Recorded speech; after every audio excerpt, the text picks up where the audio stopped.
Right, we are here with some breaking news with the two gentlemen here. Plans have completely shifted, completely changed. I'm going to let you say it. I don't want to be the one to break the news. In fact, I'll let you say it. What's happening, Lerato? What's happening is, what I can say is this: world champion status is loading, man. That's all I can say. And I'm fighting for the Eliminator for the #1 spot, which I'm going to be #1 very soon. And things were happening over the past 24 hours. You said you had to sleep on it, you had to think about it, talk to Lerato about a whole bunch of things. Explain the developments and how they came about. Well, actually, it was after the Boxing 5 tournament. I got into my car, and as you know, I checked my mail and my messages, and I got an order from the IBF for the Eliminator for the #1 position, mandatory, and it's not against Khegai, which kind of put us in a spot. But what I did was I added in a clause to the contract with Khegai, subject to IBF approval and sanction for the mandatory position.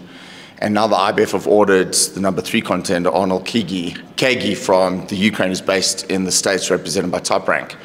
So we've been ordered to fight him. So with the exit clause, which are now obviously actioned with the Khegai promotions, it gives us an opportunity now to negotiate with Top Rank, who I've been in comms with on the weekend. I actually had to call a meeting with Lerato. I couldn't explain to him what was going on the phone. Also, the rules and regulations of the IBF, if we had turned down the Eliminator to fight Khegai, IBF rules and regulations means that we would have dropped below 10 based on the fact that we said no to the order, and we would have been below 10 for at least 6 months. So kind of would have stalled us. So the situation with Khegai was, and again, the guys threw more money at us, and it was a lot of money. And I sat down with Lerato and I was like, look, dude, this is the situation. And Lerato looked at me and said to me, you know, Colin, I want the title. And I said, so do I. And at the end of the day, we're taking a risk either way. But now, you know, knowing that we're going into an Eliminator with Lerato, please God, winning, which I believe he will win, his next fight will be mandatory for world title. So, and what makes it even more interesting is Lopez is with Top Rank, and so is the WBO champion. So it kind of fits into what we needed to do. And I know it kind of sucks for the rematch with Khegai, but at the end of the day, I've got a responsibility to do what's best for this gentleman next to me, and I think we've acted in his best interest.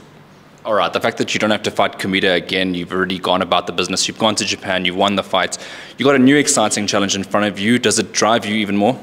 Bro, like, I'm excited, man. I'm not gonna lie to you. I've been thinking about it since Saturday, since I had a meeting with Colin, you know, thinking about it. And then when I got home, I watched a few of his fights.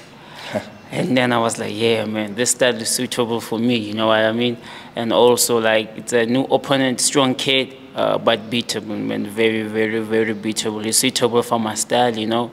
So I'm very excited, man, very excited. Like, since this morning, I just had goosebumps. Since I woke up, I saw Colin's test. He's like, man, we taking. I'm like, yup, let's go. World champion status loaded, man.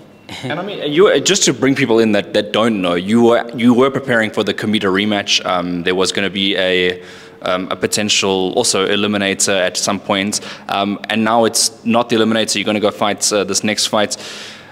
I mean, the approach now. I mean, do you go into a whole new training camp? Do you know when you're going to fight? I know Colin probably knows the answers to that. Do you know about it?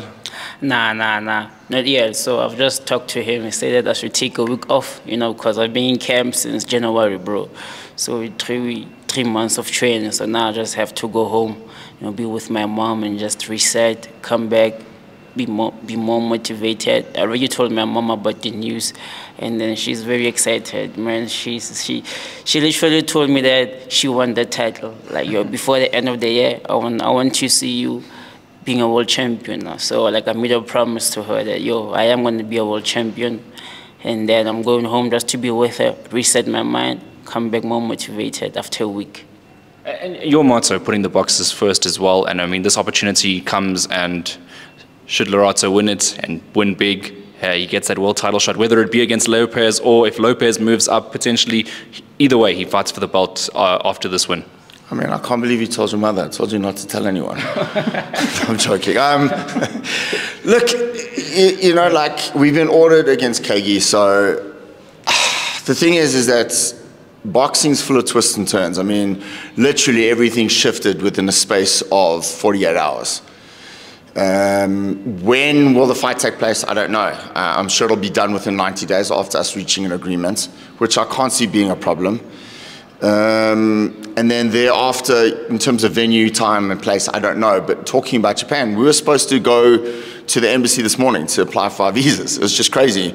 And I mean, I hit you up yesterday, and I was like, look, Hayden, I've got to tell you what's going on.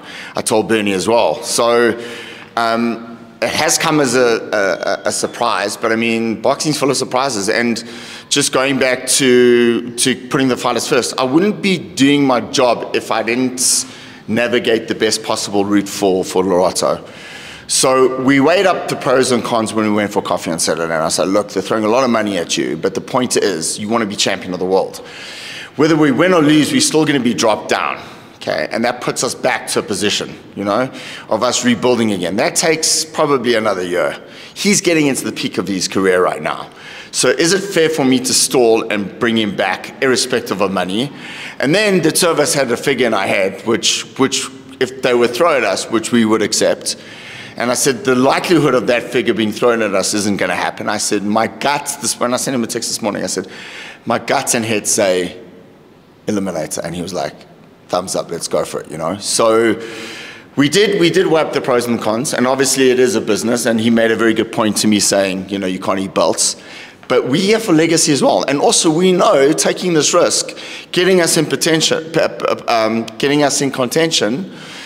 gives us the opportunity for him to make good money. So, you know, you can't just chase one thing knowing that there's a lot of money. You've got to chase the end of the rainbow to know that there's a pot of gold at the end of the rainbow, and we're chasing the pot of gold. So it's about just thinking about what's best for the fight, and also he wants to be champion of the world. We want another world champion, so let's do it this way. I guess in that way, the decision came down to more short-term finances as opposed to like long-term finances, and this would be the route to becoming a multimillionaire is to literally go and get the world title and get much bigger money in the future. Yes, man, it is. You know, it is. And like I've had the same mindset that, you know what, let's not chase the money and chase the goal, and then the money will come after. You know, like it was really like, what's this word, intriguing with the offer that we got from the Japs. But then just to sit down, I'm like, man, I want to be a world champion, you know, like I want to be a legitimate world champion, and this is the path to it, you know. One more win, and then we're there, man, world champion status, Lodi. I want to ask you about the fight itself. I mean, you obviously said straight afterwards you went to go watch some clips. What's the confidence levels like in actually going there, getting the elimination done and winning it? Bro, the confidence, it is on 100, you know what I mean? But I also respect my opponent. He's a very strong kid. He can punch. He's not afraid of getting hit, you know? He's a flipping strong guy, man. A flat-footed, sit down on his punches. But knowing my style and knowing what I can do and knowing how I have developed so far since I've been with Colin, you know, the confidence is on 100, man. Like it's on a different level. So going there, I'm not going with the mindset of like, I'm going to take an L. I'm going to win there. I'm going to showcase my talent, in which I believe I will be victorious whenever the date is set. And taking Lerato into the American market, expanding his brand. Obviously, he has expanded his brand in Japan, in Saudi Arabia. Now taking him this side. I mean, and even England. Sorry, I forgot about England as well. I mean, taking him to the American market must be the biggest yet. Yeah, of course, and of course, I'm sure the fight will be shown in South Africa as well. So, just a new audience, you know, a new platform, just a new market for Lerato, and I believe he does have the tools to beat Arnold, who's a good kid. I've worked his corner in Dubai with his manager, is a friend of mine, Sam Katowski. So, big shout out to them as well. And you know, I'm just looking forward to this event. I believe I've got the right athletes, and I'm very confident. But again, you know, this is an opportunity. I kind of looked at it and I was like, we can't turn it down. All right, well, breaking news on SA Boxing Talk. Lerato Dlamini gets the IBF mandatory eliminator for the mandatory position, for the #1 position, rightly said. Lastly, gentlemen, do you want to say anything? You want to finish there? Because I think this is a massive opportunity. I don't want the interview to be too long. I want people to, you know, grasp everything. Yeah, I just want to say a big shout out to this gentleman. You know, he chose me. We've been through some rough times together in our career, some dark moments as well, but he stood by me, and I've stood by him, and now we're reaping the rewards. It's just, he's phenomenal. He's a world-class athlete. I believe he's got the potential to become world champion, and this is the next step for us to become champion of the world this year. 100%. that, and from you, anything lastly, Lerato? Yeah, man, just want to give a shout out to Carl, No Doubt Management. You know, everything that's been discussed behind closed doors, he let me know, like, yo, this is what we do, and he's very honest with me. You know, he wants what's best for his fighters. You know, there's something that most trainers here in SA don't have. You know, they only care about the cash and stuff, but like he just wants way beyond that, you know. And also my sponsors, as repairs, man, they've been with me through my dark days, and now we're here. They've been supporting me. They even offered to give me cash for my camp as well, you know. So big shout out to them, man. I can't believe you told your mom when I told you not to say anything. I told my mom, like I had to.